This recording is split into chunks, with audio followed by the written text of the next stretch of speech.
রাগ করতেছেন? রাগ করলে আজকেই করবেন, আর জীবনে না আইলে। রিজিকের মালিক কি? ওয়াজ মাহফিল না আল্লাহ? মাছের খানা কে দেন? নদীর মাছের খানা কে দেন? উড়ে পাখি যে উড়ে সকালবেলা বের হয়, সন্ধ্যাবেলা পেট ভরে বাসায় এসে বাচ্চার খানা নিয়ে কে খাওয়ায়? জঙ্গলে হাজারো প্রাণী আছে, কে খাওয়ায়? গর্তের পিপিলিকার খানা কে দেন? বলেন ওরা দামি না আমরা দামি? তো ওদের দিলে আল্লাহ আমগো দিবেন না? তাহলে এত ভয় কেন, এত পেরেশানি কেন? আরে ভয় তো আপনি করবেন না, ভয় করবে তো ওই ব্যক্তি আপনাকে। দেখবেন, একটা কথা মনে রাখবেন, লিখে রাখবেন, যদি আপনি সৎভাবে চলেন না, গরিব হলেও সব টাকাওয়ালারাও আপনাকে ভয় করবে। আল্লাহর কসম করে বলছে, যদি আপনি সৎভাবে চলেন, হালাল ভাবে, বড় মাস্তান পর্যন্ত আপনার সামনে কথা বলতে সাহস পাবেন। আপনি গরিব হলো আপনার সামনে কথাই বলতে পারবেন। আপনি তো সে হালালের পাওয়ার জানেন না, আপনি হারাম খেয়ে সব ধ্বংস করে ফেলেছেন।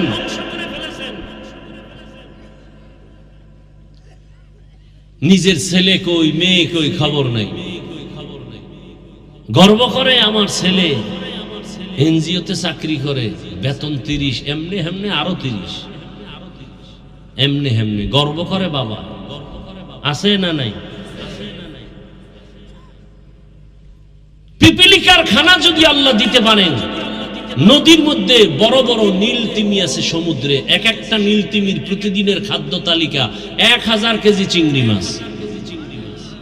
কে খাওয়ায়? কোহে কাফ নামের একটা পাহাড় আছে, ওখানে একটা প্রাণী বসবাস করত, সি মর্গ তার নাম। প্রতিদিনের খাদ্য তালিকা 40টা মোটা তাজা হাতি প্রতিদিন। কে খাওয়ায়? তো সে আল্লাহ আমগো দিবেন না? আমরা আল্লাহর আপন, ওরা আপন না। তা আমাদের এত টেনশন কেন? আল্লাহর উপরে ইয়াকিন দুর্বল। সাহাবায়ে কেরামদের ইয়াকিন এত মজবুত, নদীর মধ্যে জাহাজ ডুবছে, খবর আসছে, বলে ভাই আপনার জাহাজ ডুবে গেছে। বলে আল্লাহর কসম আমারটা ডুবে নাই। আপনি দেখছেন? কয় না, খোদার কসম আমি দেখি নাই। কথা আপনি কসম খাইলেন? গিয়ে খবর লো, গিয়ে দেখি ঠিকই অন্য একটা জাহাজ ডুবে গেছে, তার নিজেরটা ডুবে নাই। দৌড়ে গেল। ভাই আপনি কসম খাইলেন, এত ভরসা পাইলেন কোথায়? বলে রসুলের হাদিস। রহমতের নবী বলছেন, যেই বান্দা আল্লাহর দেওয়া সম্পদের যাকাত পাই হিসাব করে যাকাত আদায় করবে, ওদের সম্পদ আল্লাহ ফেরেশতা দিয়া হেফাজত করবে। কাদেরে কুদরত দারি বর কামাল, আন্তা রব্বি আন্তা হাসবি যুল জালাল, তুহি কাদের জলিলুল্লাহ জাহাদার, বহর হালে তুহি মেরা নেগাহদার। আল্লাহ পাক রব্বুল আলামিন একটা ছোট বটফল থেকে যদি এত বিশাল বড় গাছ বের করতে পারেন, একটা মুক্তার দানা থেকে 20 কোটি বর্গ মাইলে পানি আনতে পারেননি, এ ক্ষমতা আল্লাহর আসেনি? আল্লাহ তাআলা বলেন, কুদরতে পানির উপরে আল্লাহ নজর দিলেন, পানির মধ্যে তরঙ্গ আর ঢেউ, ঢেউয়ে ঢেউয়ে বাড়ি লাগতে লাগতে ফেনা জন্ম হলো। ফেনাগুলো আস্তে আস্তে আস্তে আস্তে গাঢ় হয়ে গেল। গাঢ় হওয়া মাত্র মাটির চামড়ার মতো আবরণ পড়ে গেল। এবার মাটির জমিন শুরু, পৃথিবী নামক স্থানের মধ্যখানে। আল্লাহ বলেন, ইন্না আউয়ালা বাইতিন, ওই মাটির ওখানে আল্লাহ পাক একটা ঘর বানানোর সিদ্ধান্ত নিয়া জিব্রাইলকে সাক্ষী রেখে বললেন, হে জিব্রাইল সাক্ষী থাকো, এখানে আমি একটা ঘর বানাবো। এখনো কিন্তু পৃথিবী হয় নাই। ফেরেশতাদের সাথে একটা পরামর্শ হইছে। ফেরেশতারা আমি একদল জাতি পাঠাবো জমিনের মধ্যে, ওই জাতি হবে সৃষ্টির শ্রেষ্ঠ। ফেরেশতারা জানতে চাইলেন, ও আল্লাহ, যেই জাতিকে তুমি শ্রেষ্ঠ বানায় পাঠাইতে চাও এদের আদর্শটা কেমন হবে? ইন্নী জাইলুন ফিল আরদি খলিফা, আল্লাহ বলেন আমি জমিনের মধ্যে খলিফা বানাবো। প্রতিনিধি মানে রাজনীতির নেতা। কি চিন্তা করেন, আল্লাহ বলছেন আমি প্রতিনিধি বানাবো, এখানে একদল বক্তারা ওয়াজ করে আল্লাহ রাজনীতির নেতা বানাইবেন। নেতা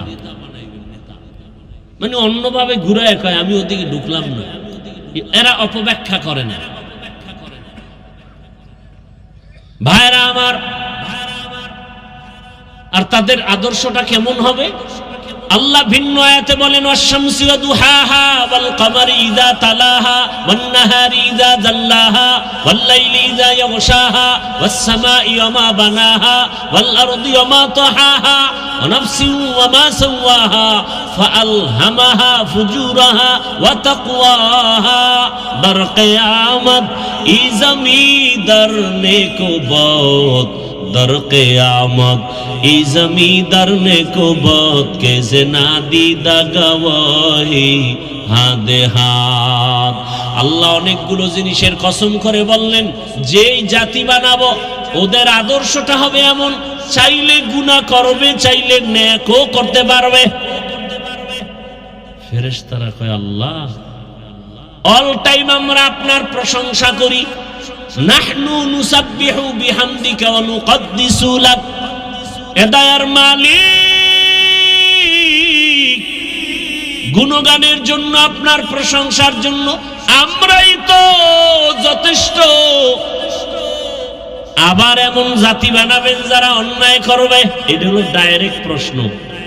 ভিতরে ভিতরে আর একটা কথা ছিল, কি শ্রেষ্ঠ তো তারা হবে, না হলে তো আমরাই হতে পারি, কারণ আমরা গুনাহ করি না, গুনাহ কি জিনিস বুঝি না। শ্রেষ্ঠ হলে আমরা হব, তারা কেমনে হবে?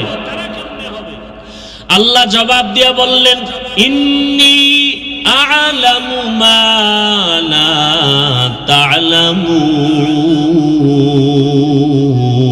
তা'লামুন, আমি আল্লাহ যাহা জানি তোমরা তা কিছুই জানো না।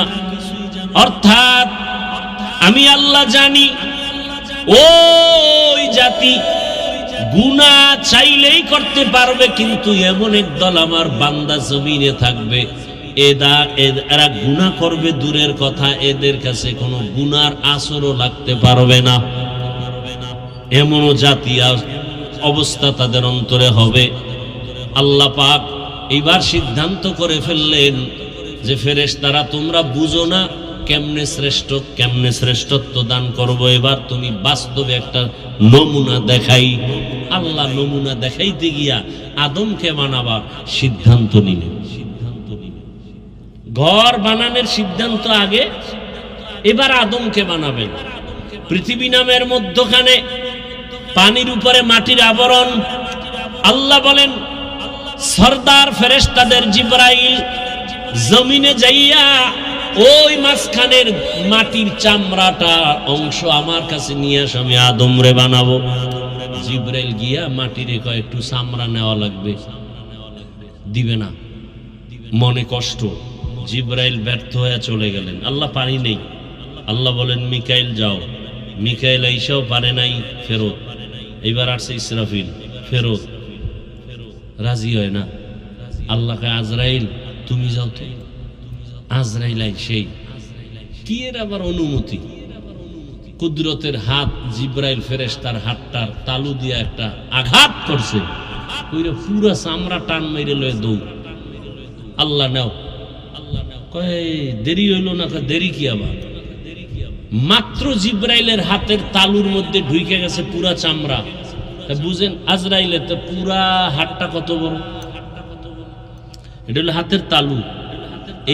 এই ফেরেশতার দেহ কত বড়? আজকে তালতলি একজনের রুহু কবজ করলো, আজকে ঠিক একই টাইমে একজন মারা গেল আমেরিকায়। আজরাইলে কেমনে করে? বলে পুরা পৃথিবীটা আজরাইলের সামনে একটা পানদানের মতো। কার কুদরত? এবার আল্লাহ ওই প্রথম পৃথিবীর ওই যে চামড়ার মতো হইছে, এখান থেকে আল্লাহ আদমকে বানালেন, আমাদের আদি পিতা। খেয়াল করেন, পেস্টাস লাগায়েন না আবার পরে। আদম আদিম শব্দ থেকে, আদিম শব্দ আরবি এর বাংলা অর্থ চামড়া। কিসের চামড়া? মাটির। মাটির চামড়া থেকে আদম তৈরি। আল্লাহ আদমকে বানাইয়া এরপরে ফেরেশতার সামনে উপস্থাপন করলেন, আর ফেরেশতাদের বললেন সব মাখলুকাতের নাম বলো। ফেরেশতারা পারলেন না। ওয়া আল্লামা আদামাল আসমাআ কুল্লাহা, আল্লাহ আদমকে বললেন, আদম তুমি এবার নামগুলো বলে দাও। আদম সব মাখলুকাতের নাম বলে দিল। এবার ফেরেশতারা কয়, আমরা নিজেরে যে বড় মনে করছিলাম, মনে মনে ভয় পেয়ে গেছে, আমরা তো আসলে বড় হওয়ার যোগ্য। এটা আল্লাহর কাছে পেশ করলেন কোরআনের আয়াত, সুবহানাকা লা ইলমা লানা ইল্লা মা আল্লামতানা ইন্নাকা আনতাল আলিমুল হাকীম। ও দয়ার মালিক, তুমি যা শিখাইছো তাই পারি, এর বাইরে পারি না। আদমই শ্রেষ্ঠ হওয়ার যোগ্য, আমরা শ্রেষ্ঠ হতে পারি না। আল্লাহকে এটা মুখে বললে হবে না, বাস্তবে দেখাও। উসজুদু লি আদম, আদমরে কি করো? সিজদা করো। এই যে ফেরেশতারা নিজেদের ভুলটা বুঝতে পারলো, এখানে একটা পয়েন্ট খেয়াল করেন।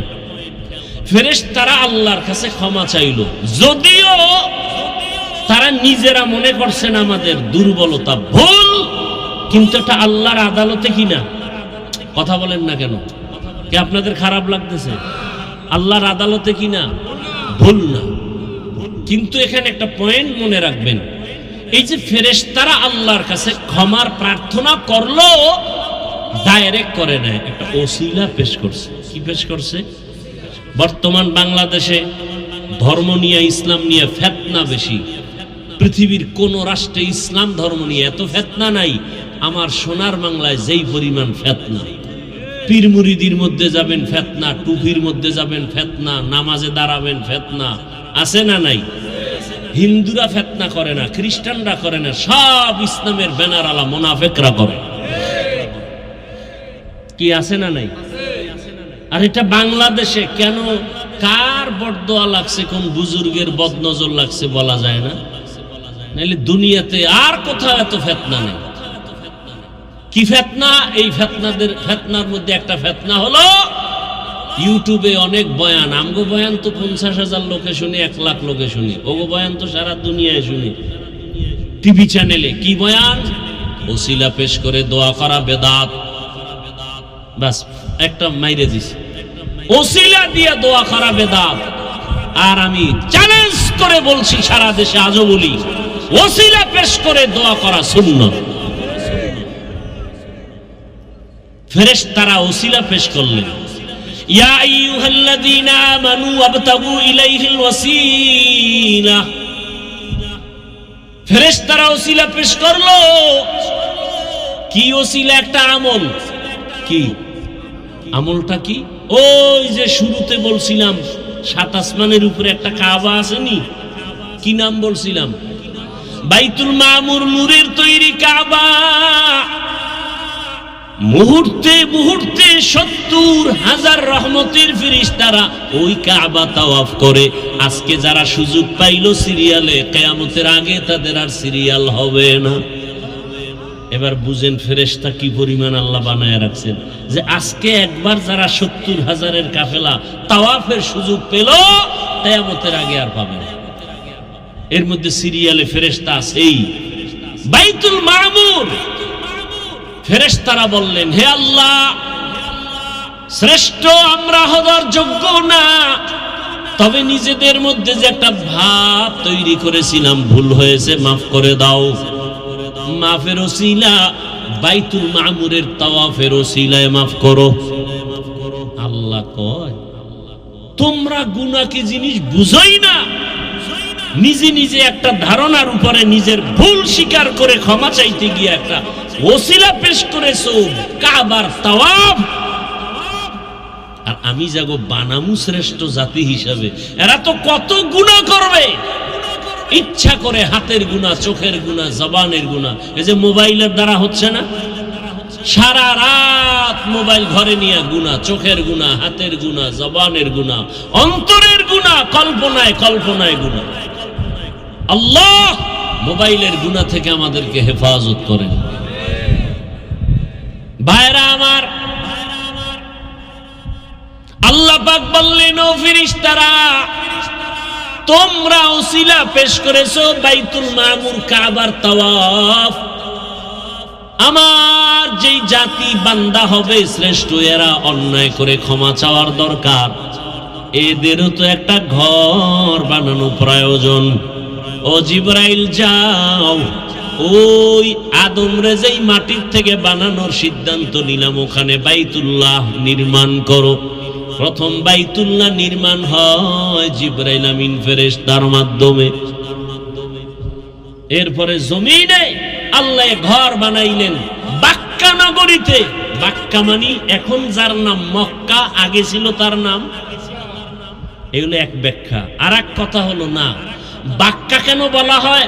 কাবা যে এরিয়ায় আছে এই জায়গাটার নাম বাক্কা, আশেপাশের জায়গার নাম মক্কা। আবার বলে বাক্কা কেন বলে? বাক্কা শব্দের অর্থ হলো নত হওয়া। কি হওয়া? ওখানে গেলে সব মাস্তান কি হয় না, ধনী লোক একটু ভাব নেয়, ওখানে কোনো ভাব চলে? রিক্সা ড্রাইভারও সাদা কাফন পরে লাশের মতো কাফন লাগাও। ধনী তুমি একই পোশাক পরো, মাথায় টুপি রাখা যাবে না, পায়ে কোনো জুতা রাখা যাবে না, সেলাইবিহীন কাপড় পরো। এবং এই কাপড় পরা অবস্থায় কোনো আতর লাগানো যাবে না, সাবান দিয়ে ডোলে গোসল করা যাবে না, কোনো একটা বিচিও খোটে রক্ত বার করা যাবে না। ওখানে গিয়া জোরে জোরে চিল্লায় বলতে হবে, লাব্বাইক আল্লাহুম্মা লাব্বাইক, লাব্বাইক লা শারীকা লাকা লাব্বাইক, ইন্নাল হামদা ওয়ান নি'মাতা লাকা ওয়াল মুলক লা শারীকা লাক। এটাকে তালবিয়া বলে। কি বলে? হজের নিয়ত আছে, নামাজ ছাড়া হজ না করা পর্যন্ত মরণ হবে না যদি একটা আমল দি করেন। করবেন না হুদে কইয়া লাভ কি? করবেন। যারা পাঁচ ওয়াক্ত নামাজ পড়ে না, এরা তো আমল জীবনেও করতে পারবে, সম্ভবই না। আর এই পাঁচ ওয়াক্ত নামাজের পরে ওই আমলটা করলে তার হজ করা ছাড়া মরণ হবে না। ভাইরা আমার, হাদিস শরীফে নবী বলেন, বান্দা যখন সাদা কাফন পরে লাব্বাইকের আওয়াজ দেয়, জোরে দিবে, আওয়াজটা যতদূর যাবে ওই এরিয়ার সব আল্লাহর ভিন্ন মখলুক তার পক্ষে হাসরের দিন সাক্ষী দিবে। এবং এই পুরা তালবিয়া 4 শ্বাসে পড়া সুন্নত। কয় শ্বাসে? এই মনে রাখবেন, আমি পড়ে শুনাই, এটা খেয়াল করবেন। লাব্বাইক আল্লাহুম্মা লাব্বাইক, লাব্বাইক লা শারীকা লাকা লাব্বাইক, ইন্নাল হামদা ওয়ান নি'মাতা লাকা ওয়াল মুলক লা শারীকা লাক। কয় শ্বাস হইল? এই 4 বারে 4 শ্বাসে পড়বেন। এটাও তো আমগো খবর নেই। হ্যাঁ, হজ এত সোজা। শাইখুল হাদিস আল্লামা আজিজুল হক রহমতুল্লাহ আলাইহি বলতেন, হজ যদি কেউ করতে চায় তাহলে প্রথম গিয়া সে দেখবে, দ্বিতীয়বার গিয়া জানবে, তৃতীয়বার গিয়া করবে, তাহলে হবে হজ করা। আরে হজের উপরে একটা কিতাব লেখছেন পৃথিবীর শ্রেষ্ঠ একজন বিখ্যাত আলেম, সমস্ত আলেম তার নাম জানে, তার কিতাব মাদ্রাসায় পড়ানো হয়। উনি গিয়া বাইতুল্লাহ তওয়াফ শুরু করছে উল্টা দিকে, অথচ উনি হজের বই লেখছে বিশাল। ওখানে গেলে সব হুজুর গো এলেম দুর্বল হয়, বড় কঠিন হালাত।